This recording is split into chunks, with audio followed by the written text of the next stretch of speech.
Hello, everybody. Welcome back to another episode of Engage ED.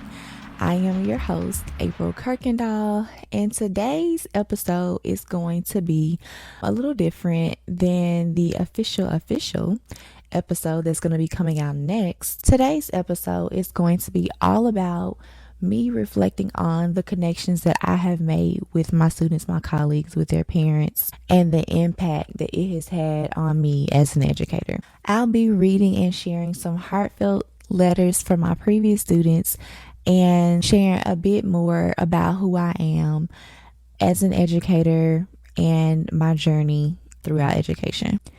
I want to take the moment to share something very special with you all.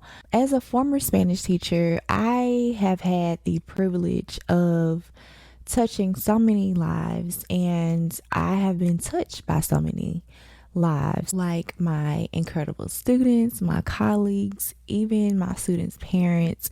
Over the years, when I taught in Texas and previously in Virginia, my students have always shown me that they appreciate me and have given me letters over the years, and I have held on to those letters. If you're listening to the audio of this podcast, you'll see that this is going to be filmed in two different locations. So I'm going to be kind of flashing back and forth between when I initially read these letters and now. As you all know by now, I have two 11-month-old twins, and I am not able to get everything done in one setting. So I had to film this over a series of days. So I'm going to be reading those letters, and then I'll be giving you just a little background on that student and how I feel about it, because they mean so much to me. Before I read the first letter, I just want to tell you that these letters have really gotten me through hard times. Being an educator is not easy. It is a calling. It's not something that you go into for just a check. It is something that you really have to have a passion for, and you have to enjoy children and working with people. So I've had some challenging times, especially during the pandemic, because during that time, that was my first year of teaching high school, and it was just a lot thrown at me at one time. And this one student, who I'm going to start off with first before I flash back to the other day when I was reading these letters, she wrote me a letter. She was so quiet. Her name was Jerica. She was one of my quiet, soft-spoken students, but when she wrote this letter, she made me feel seen and heard, and it made me feel like I was making a difference, even though there was a lot of chaos going on in the classroom. So I would pull out her letter. And Jerica, if you listen or ever find this video, I pulled out your letter. I kid you not, every time I was having a bad day, and I would read your letter, and then it would remind me that I'm here for a reason and a purpose, and I am going to fulfill that purpose. So I'm going to go ahead and start off with her letter. And this was before I was married, so I'm going to use my maiden name.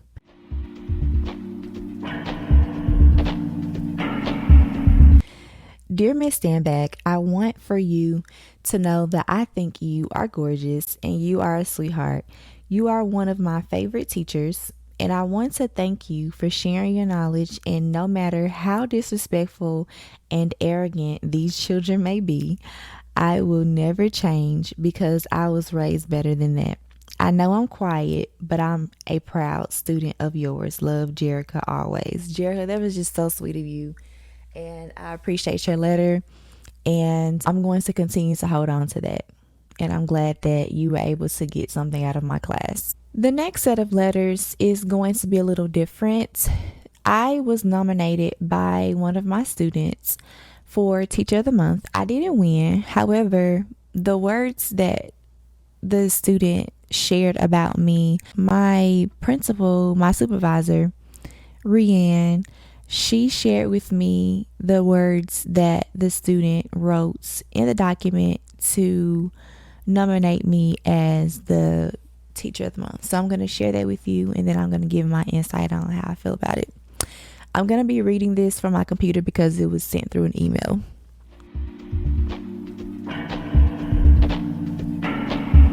So the student is Sabian, and Sabian says, Miss Kirkendall always makes sure she communicates with every student to know where they are emotionally and mentally. She uses this information to make class enjoyable for all. Mrs. Kirkendall is always encouraging us to try our absolute best. There is no baseline for all her students. There is only individual goals. When you need help, she will be there. Last year, she helped me study for my test when I felt unprepared. The following week, I got the highest score in my class. She made it possible for me to pass and feel confident in my Spanish skills. She deserves this award more than anyone. She does not care who you are. She only cares that you learn something every time you leave her class, and that is absolutely correct. I didn't care who you were, where you came from, if you had previous knowledge of Spanish or not. That was not the goal. My only goal was that you learned something when you left my class, and I made sure of that. I'm going to be sharing my strategies with you all about, getting that retention in your classroom. But thank you, Sabian, for your letter. This is another note that I always just keep by to remind myself that I have a purpose, and my students, even though they may not express it verbally in this way all the time, that if I reach one student, I reach them all. So thank you for these lovely words. Okay, so now more heartfelt letters from my students. I'm going to do a little flashback from the previous days, and then I'll come back to here and I will give my reflection on those letters.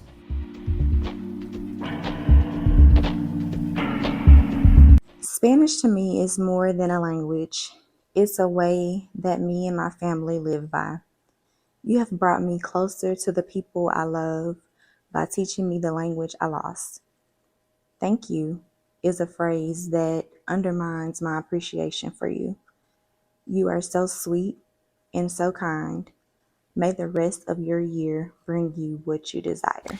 So this is another letter from Sabian. He has always expressed to me that I was his favorite teacher, but I appreciate all of your letters because once again, they have helped me throughout my educational journey as a teacher. His family was from the Dominican Republic, I believe. If I'm mistaken, please forgive me. He had always practiced Spanish with his grandmother, but he wasn't as fluent as he wanted to be. And I believe at the end of my class, he was more confident in using his language skills, verbally reading and writing. And listening skills was also improved as well. So that just makes me feel so good when my students tell me that I am helping them gain something back that they feel like they lost. You are amazing. I don't know how you are doing all you're doing. Happy Valentine's Day. So this little note here is from Rianne. She was my supervisor from my previous school here in Virginia. And Rianne, if you're listening, if you're watching, thank you for everything that you did throughout my journey with you all. You taught me so much about what it means to be an intentional educator, and I hold you all in a special place in my heart. So her note was last year during Valentine's Day. Everyone did these cute little cards, but hers just really resonated with me because I was pregnant at the time, and I was doing a lot. I was on a lot of committees, had a lot of meetings, and I was just trying to do the best that I could because I felt like, I don't want me being pregnant to be an excuse as to why I can't do all the things, which is not a good mindset, but it still got me through as much of the semester as I could work. So thank you, Rianne, for reminding me that I can do hard things. And that also has always, that's a saying that she's always say, or that pretty sure she still says it, but that got me through. But that was just always a great reminder that no matter what it is, you can do it. She would jokingly say it with us, but that just stuck with me. No matter how hard the situation may be, you can do hard things, and that's how I did it.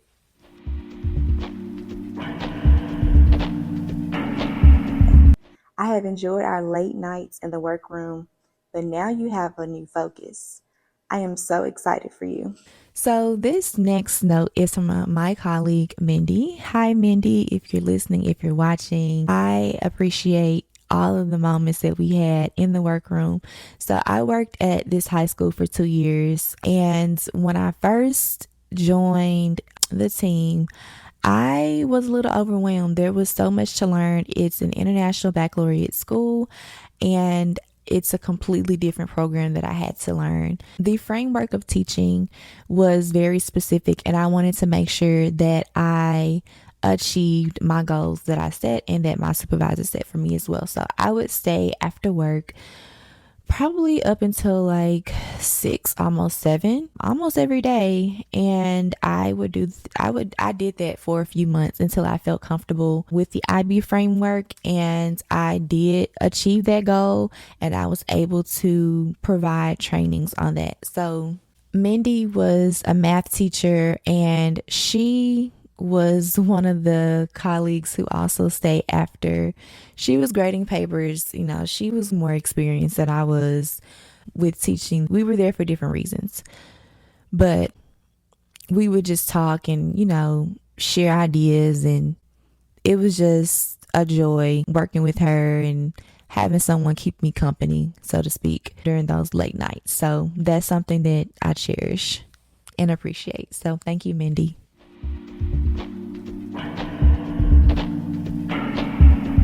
Thank you for teaching me. I appreciate all that you have taught me and helped me with. I hope you have a wonderful summer. So this next letter is from one of my students named Imari. Hi, Imari, if you're listening, if you're watching. She was my student for 2 years in a row, and I was just delighted to see how much she has grown from being a sophomore to a junior. And it's just amazing to see how much, your students mature over the time, how they transition in the class, how they gain interest in the topics and really start to take it seriously. So you are absolutely welcome.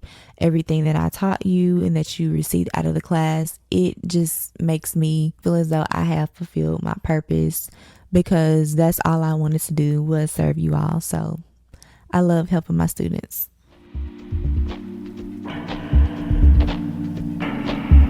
As the sun sets and the moon rises, the glittering sky reveals its greatest surprises. Like a gift sent straight from heaven, a goddess on earth has been sent in. Since day one, I've felt your love, spreading peace just like a dove. Thank you for helping me through it all. A wonderful mother you will be. A wonderful mother you will make. Mrs. Kirkendall. So this is actually a painting, as you can see on the screen. This is from Sabian. And he painted this beautiful painting for my babies as a gift, and then he wrote this wonderful note on the back. And as you heard from my reading, I got a little choked up towards the end, if you could really hear, because I didn't want to leave my students. I didn't want to leave them. I held off my announcement of me leaving for health reasons. I wasn't able to physically be at the school anymore during my pregnancy. So me having to just leave abruptly, and then him thinking so much of me to paint this beautiful painting that is now hanging up in the nursery, and then the beautiful words that he wrote, the poem, it just really makes me know that my impact on my students is bigger than just the classroom. So thank you for those kind words, Sabian. I appreciate them, and I read them from time to time.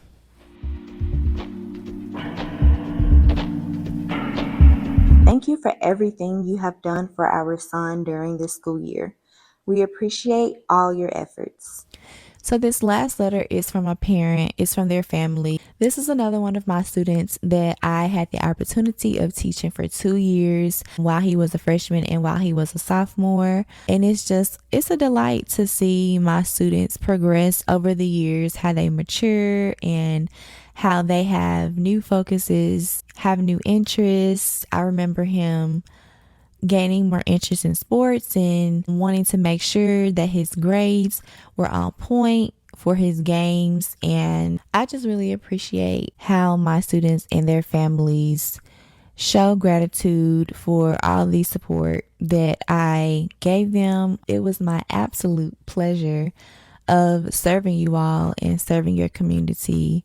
So you are absolutely welcome for all the support and help that was given to your son throughout the school year. So, and that note came from Rami. Rami, if you're watching, if you're listening, I hope that your junior year was as successful as your freshman and sophomore year. Rami's letter from his family reminded me why I have such a strong connection with families. His family in particular will always send holiday cards, gifts during Teacher Appreciation Month. So I really appreciate all the gifts and the letters and the cards that you all sent, because it just reminded me that, hey, we are important to you all. We feel seen and that you appreciate us. So I really appreciate that.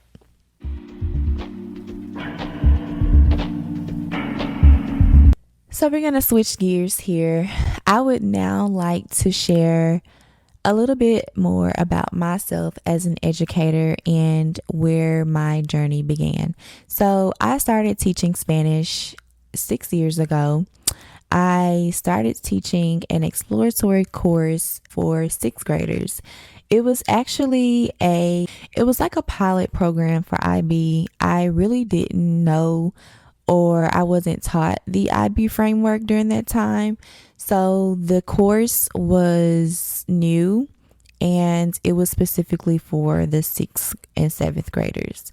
So I taught them the first 2 years, and then at the end of my second year of teaching, I transitioned to teaching Spanish 1, which is an upper level course, to eighth graders. After that, I transitioned to teaching high school, and I taught Spanish 1 and Spanish 2 during that time. And the pandemic happened in the second semester, at the beginning of the second semester of 2020. And I was just thrown so many challenges, especially when I first started teaching. I had a mentor, but there's only so much that, your colleagues can do for you because they have their own classes that they have to teach. So I decided to go to grad school for education, and I completed an accelerated program that took me 1 year to get my master's degree in education. And when it's an accelerated program, that means that you don't have any breaks. So you go year round. So I went for an entire year and then graduated summa cum laude, 4.0 GPA. And I was just really proud and excited that I achieved that because I learned so much from my program. I felt more confident as an educator, and I felt like I had more to provide and to give to my students and to my campus. So I received my master's degree my last year of teaching middle school, and then I transitioned to high school. So when I started teaching high school, I felt prepared because I was always told that the way that I teach Spanish is in an advanced way, as like a college professor, I was told once. And it wasn't my intention. It's just that the way that I understand it as a second language learner, the way that I interpret it to my students, it's just a little bit easier for them to understand. So I would give a lot of information. However, I would break it down in the way that they can understand. So I felt ready because of that, because of my teaching ability. However, the age group is what really caused me to face so many challenges. Transitioning from middle school to high school was a big change. So the good thing about it is that during that time I was teaching 2 courses. I was teaching Spanish 1 and Spanish 2. So my Spanish 1 kids, they were actually transitioning from the middle school that I was teaching at previously. And so I was able to be with them for 3 years of their high school, well, their educational career. And then the Spanish 2 is kind of where my challenges began. They were sophomore, juniors, and seniors. And I don't know if you know this, but teenagers think that they know everything. Middle schoolers do too, but teenagers, they are more outspoken about it and bold, and they will try you, so to speak. So I had a lot to learn. It was definitely a learning curve. I didn't know everything. Just because I had a master's degree did not mean that I knew how to navigate the classroom. So during that time is where I really dived into learning more about classroom management. It's the reason why I was able to speak on how to be an intentional teacher at a leadership conference that I spoke at 2 years ago, because I experienced so many challenges that anything that I was faced with, I felt like I could tackle anything. So classroom management is a second nature to me now because of that. And that's probably why I was going through all of those experiences, because of what I can offer and provide for other teachers that were joining the teaching journey, that were just starting off in their teaching journey, or who just needed to pivot in their classroom.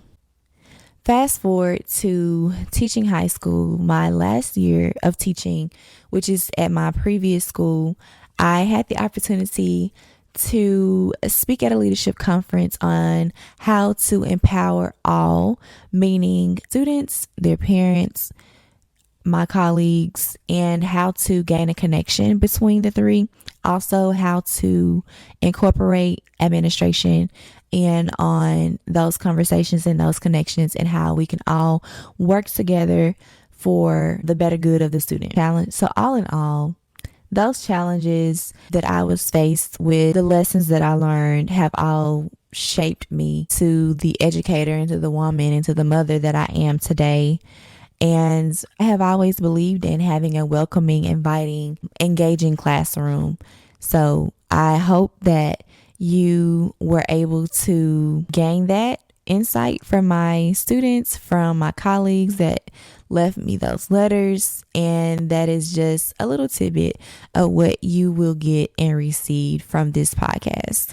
So as we move forward with Engaged ED, I want this podcast to be a safe place where we can all share stories and offer support and learn from each other. Whether you are a teacher, a seasoned teacher, or a new teacher, a student, or a parent, we are all on this educational journey together. One thing that I learned from my supervisor from my previous school: you will never stop learning. I mean, that's something that we always know, but you can never learn enough, is what I'm trying to say.